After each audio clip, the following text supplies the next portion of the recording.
हम बनाएंगे मेथी की चटनी। मेथी को हमने बारीक कट करके अच्छे से वॉश कर लिया है। एक बाउल में हमने दही ली है, 3 हरी मिर्च, 3 लहसुन की कलियाँ। आप अपने अकॉर्डिंग ले सकते हैं, ज़्यादा या कम, जैसे भी आप तीखा पसंद करते हैं।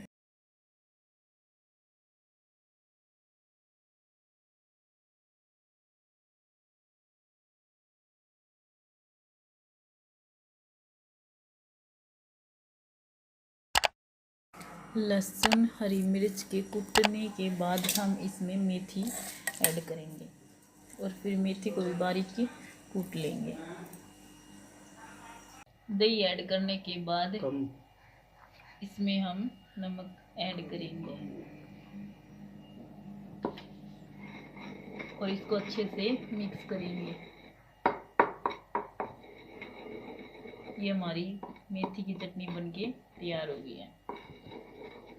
नमक कम या ज़्यादा आप अपने अकॉर्डिंग डाल सकते हैं। ये हमारी फ्रेश मेथी की चटनी, ये फ्रेश मक्खन जिसे हम देसी भाषा में टिंडी घी भी बोलते हैं, और ये हमारी मक्की की रोटी।